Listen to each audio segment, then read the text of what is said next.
Hello, everyone, and welcome to episode number 7 of Spartan Nation Now. I'm your host, Andrew Pang. So, this is going to be a shorter than usual show, as it's been a rather light week in San Jose State athletics, as the San Jose State fall semester is wrapping up and heading into final exam season. So, this is going to be a short show reflecting the rather slow week. That being said, I'm sure that next week's episode is going to be much more jam-packed because I got some special guests coming up next for the next show. That's going to come out on Monday, December 18th.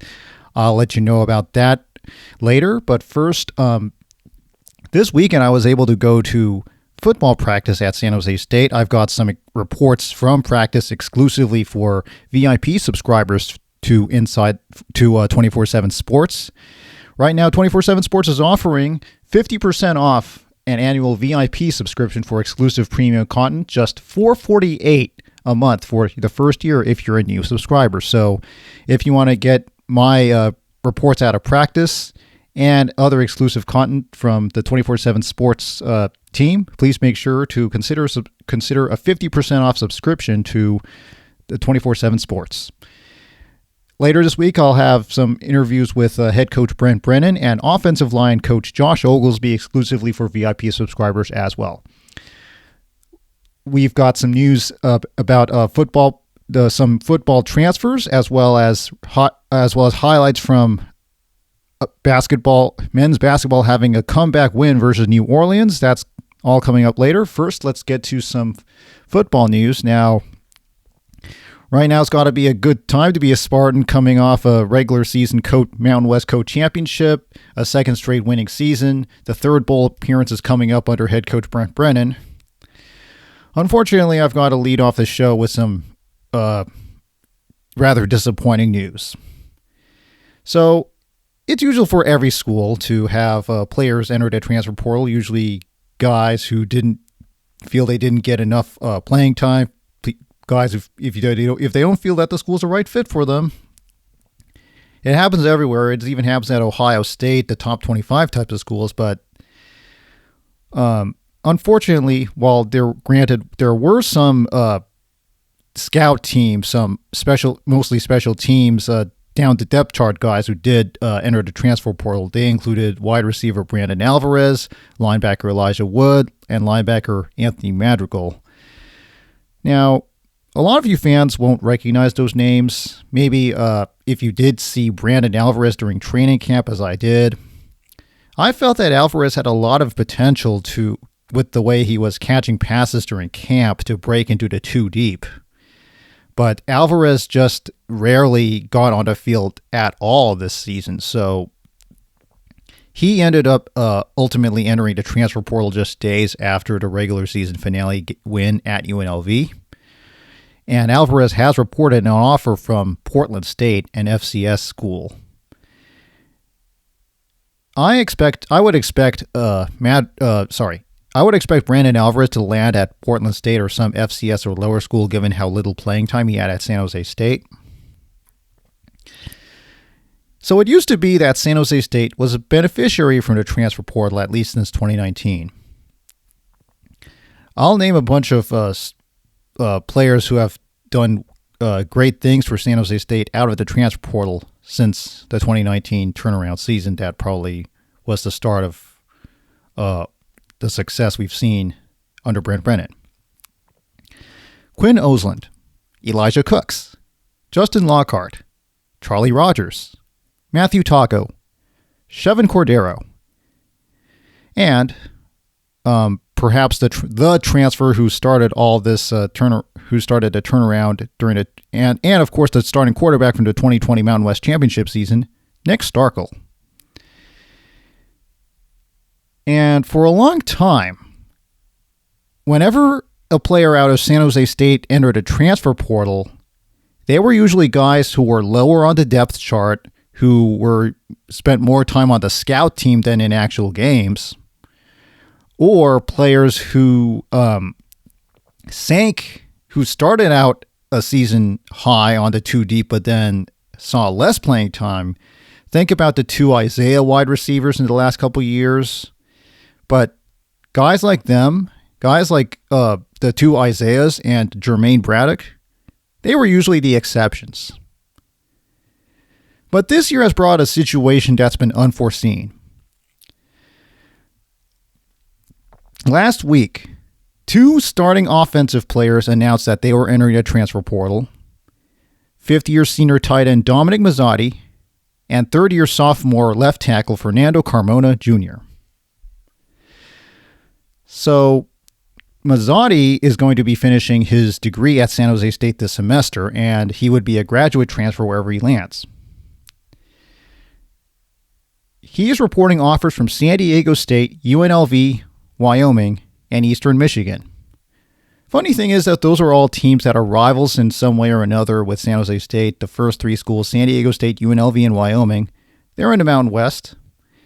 And it usually it may be disappointing to some fans to see another conference school poaching one of our players. And of course, Eastern Michigan is the school that beat San Jose State twice in a row in bowl games.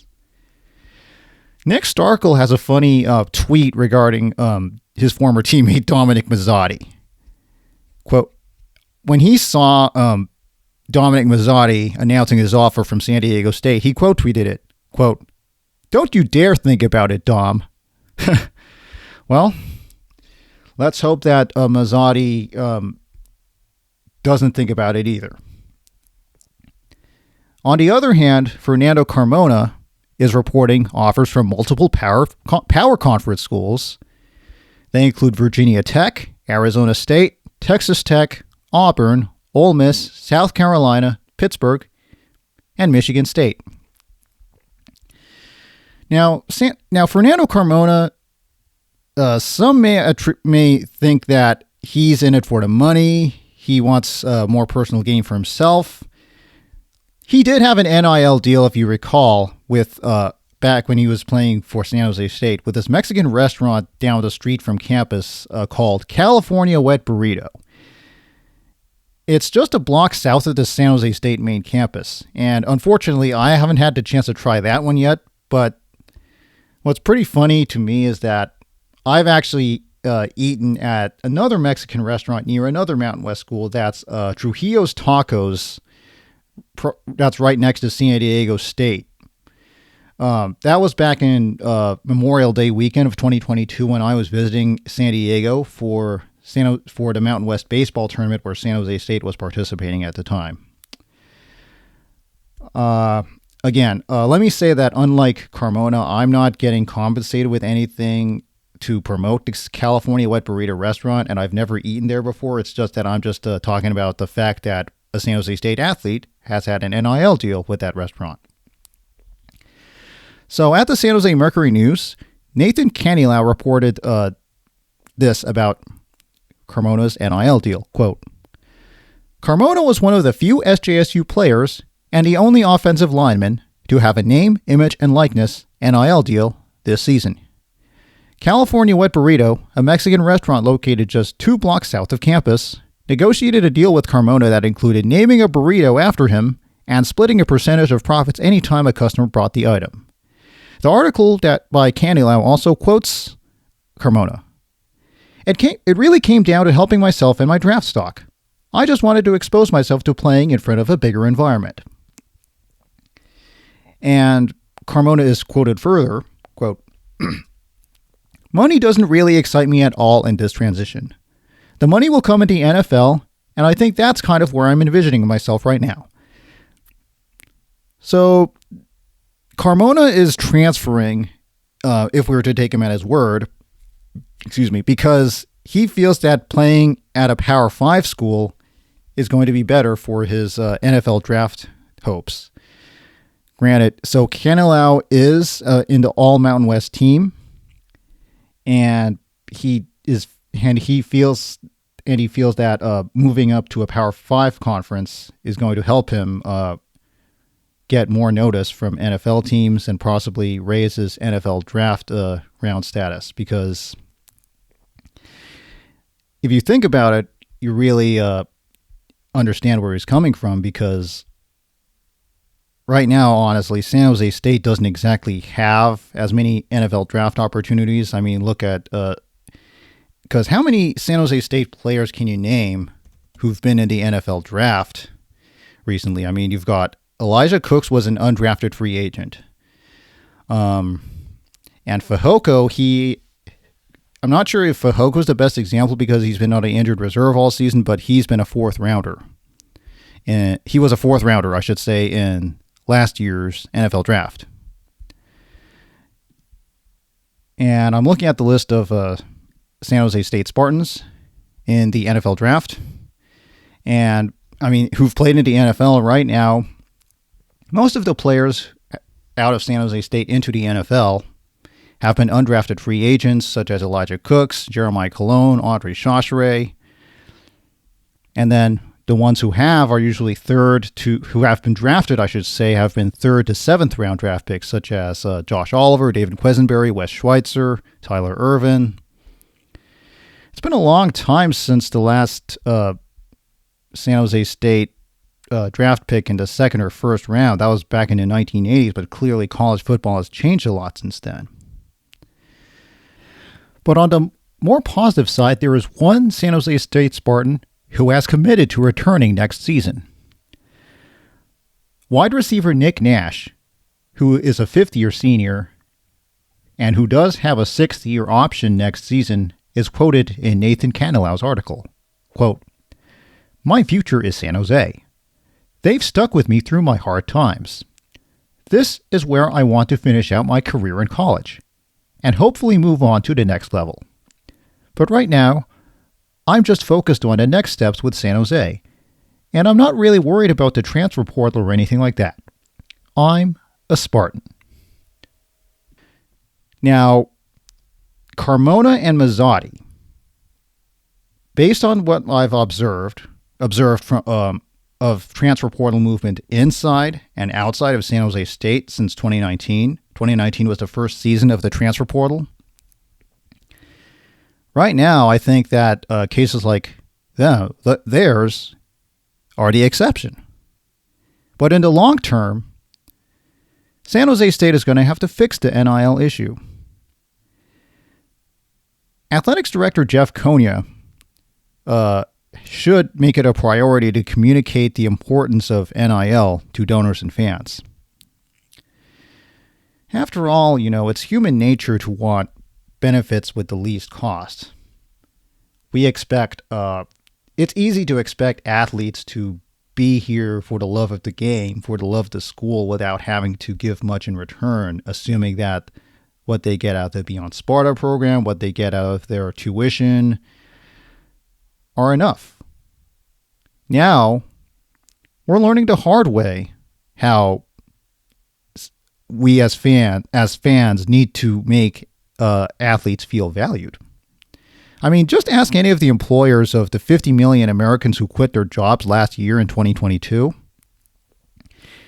It's human nature to go where you feel you're valued and respected for your skills, whether you're a student athlete, whether you're an employee. I mean, loyalty, if there ever is, if it was ever valued, has gone out the window a long time ago. We can't really expect student athletes to abide by some mythological standard of loyalty that's not observed by head coaches. Just ask Mike McIntyre, or employees, or employers. Have you seen news about layoffs going on at companies like Uber or Spotify? When student athletes aren't stupid, they see the world around them. They go where the money is. They go where they feel they're valued. And sooner or later, San Jose State's going to have to adapt. And thankfully, with the construction of the new Spartan Athletics Center and the fact that head coach Brent Brennan has been here, is just about to finish his 7th season and could possibly be the longest tenured head coach at San Jose State if he returns next year and maybe beyond. Right now, San Jose State's in a better position than ever before to be able to attract quality athletes. Can anyone remember any time in the last 30 years that's happened? Not really. So, San Jose State's football has made so much progress this decade alone. And the administration should feel encouraged by this. So should fans. Fans should feel encouraged by this. At the same time, there's still a lot of room to improve in order to make San Jose State football the best it can be. Now shifting over to San Jose State men's basketball, the team had a tough 3-game road trip, losing 3 in a row, including a heartbreaking overtime loss at North Dakota State. And then they got blown out at Montana. And earlier in that road trip, they had also a heartbreaking overtime loss at Cal Poly. That was just inexcusable. But on Saturday afternoon at the Provident Credit Union Event Center, a.k.a. the Walt, they snapped that 3-game losing streak with an 87-82 comeback win versus the New Orleans Privateers. San Jose State trailed by 10 in the first half and 9 points in the second, and by 9 points in the second half before putting together clutch buckets and stops in the last 8 minutes to take control of the game. MJ Amy scored a new career-high 29 points, Alvaro Cardenas had 16 points, and off the bench, freshman DJ Seixas had 11 points. As a team, San Jose State shot a very efficient 52% while holding New Orleans to 45%. And here are some highlights as called by Daniel Barrera for the Spartan Sports Network. What's funny about this first highlight is that Daniel Barrera was in the middle of an ad read for one of the sponsors of the Spartan radio broadcasts until Adrame Zhang had an alley-oop dunk to cut New Orleans' lead to 59-56. For New Orleans leads San Jose State. Hey fans, just a reminder, Pacific Office Automation is the preferred office technology partner of your San Jose State Spartans as there's an alley-oop pass. Jong from Cardenas. I'm sure Pacific Automation got their money's worth. And then at the 5:30 mark, Alvaro Cardenas hit a 3-pointer to tie the game at 69-69. San Jose State had not tied or had a lead until this moment of the game. Getting beat on the glass, but Cardenas answers. A 3 from about 23 feet. Off the glass and in. The bank is open. And this game's tied at 69. And just about a minute and change later, San Jose State would take their first lead of the second half as DJ Seixas hit a layup while being fouled. Although he missed the and one free throw, San Jose State would get a 4-point play in the most bizarre, unusual way after Garrett Anderson had a lightly contested putback of the missed free throw. Once again, Daniel Barrera. The free throw bounces off the rim, but Garrett Anderson on the rebound, and he puts it in off the right side of the glass. So a 3-point play turns into 4, and the Spartans are up by 4. 75-71, 4:10 left in this one as New Orleans wants to talk things over. Timeout called. Inside the 2-minute mark, the game really got out of hand for New Orleans as San Jose State had back-to-back dunks off of steals. You got to listen to the full highlight to get a sense of what happened.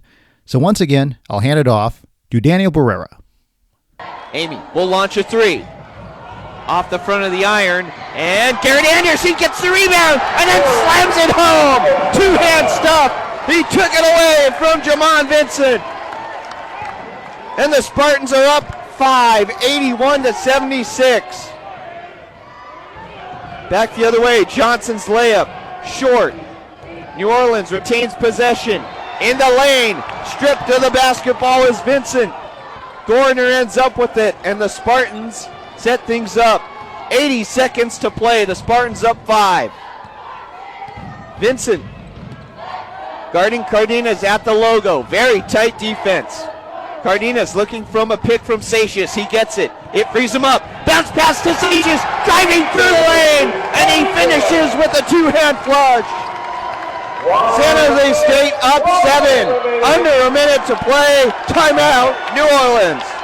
As this crowd rises to its feet.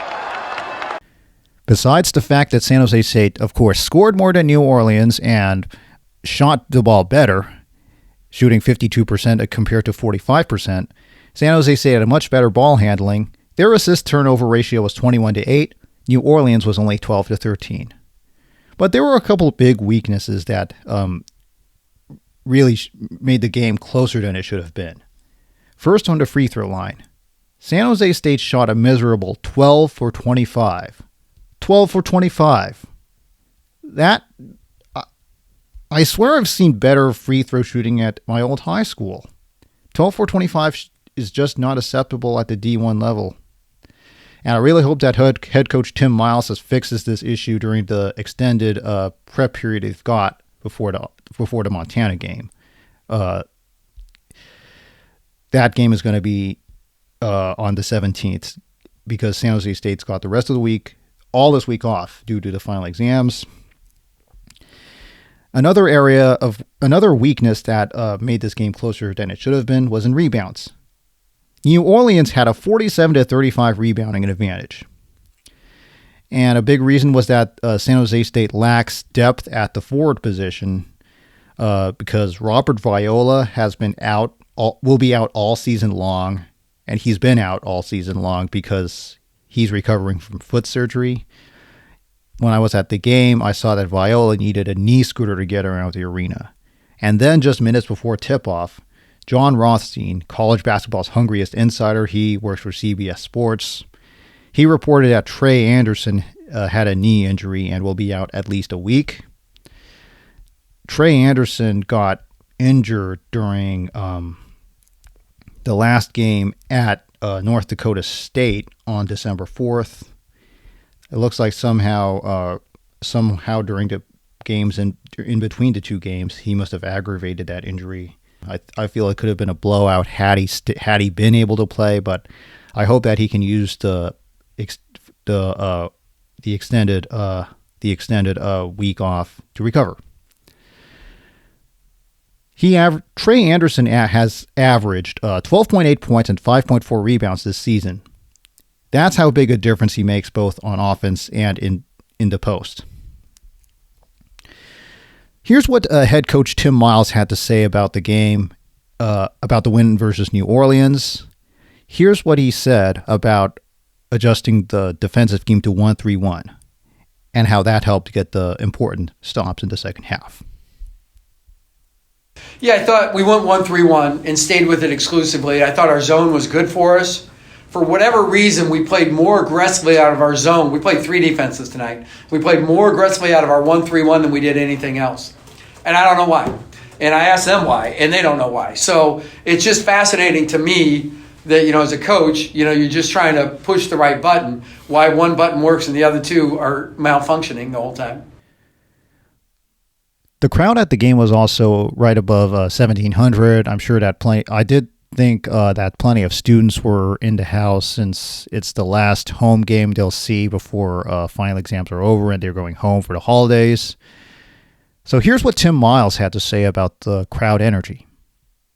Yeah, the crowd, what do you call it when we missed the dunk where we're way up there and the crowd goes, that one, that's the one I remember. I thought the crowd was good. You're at a point where students are, it's a weekend game and it's we're in break here with the finals and everything. But I thought the crowd was good. The more energy we can get in this building, the better play you'll see out of our guys. The crowds really can make a difference between winning and losing. There's no doubt about it. Showing up, participating, being loud, cheering for your team, giving it to the refs when they deserve it are all good by me. So once again, San Jose State men's basketball has the entire week off due to final exams. They'll return to action on Sunday, December 17th with a 2 p.m. tip time versus Montana. Let's hope that they can get that win back after the way they just did not show up at all at Montana a week or so ago. And then the non-conference finale will be on Wednesday, December 20th at 7 p.m. again at the Provident Credit Union Event Center as the Spartans will host rivals Santa Clara. Santa Clara is a very good team right now, and they can't be taken lightly. And it's not going to be easy, as I saw last year when San Jose State was able to rally for a win at Santa Clara. And then conference play will begin on January 2nd at Wyoming. Wyoming is always a tough place to play. They've got the highest elevation sports facilities in Division I. So no, that's also not a team to take lightly. So that's a wrap on a very short finals week edition of I should say, of Spartan Nation Now. Thank you for listening, everyone. I appreciate it. And so next week's show will be out on Monday, December 18th, so that so that I can provide you a recap of the Montana game. I hope that's going to be a win. And I've also got two special guests for the next show.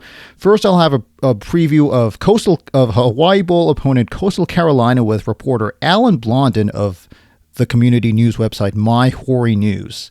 That's a website reporting news for Conway, the city of Conway and Horry County, South Carolina. That's where Coastal Carolina University is located. I'll be talking to him to get a sense from his side of the country about how Coastal Carolina has done this season and what they'll bring to the bowl. And another special guest I'll have on the next show will be San Jose State baseball head coach Brad Sanfilippo. He'll recap the fall ball season and preview what the defending Mountain West champions will bring for the 24-24 season. Once again, thank you for listening to this week's rather short edition of Spartan Nation Now. I'm Andrew Pang. Take care, everybody.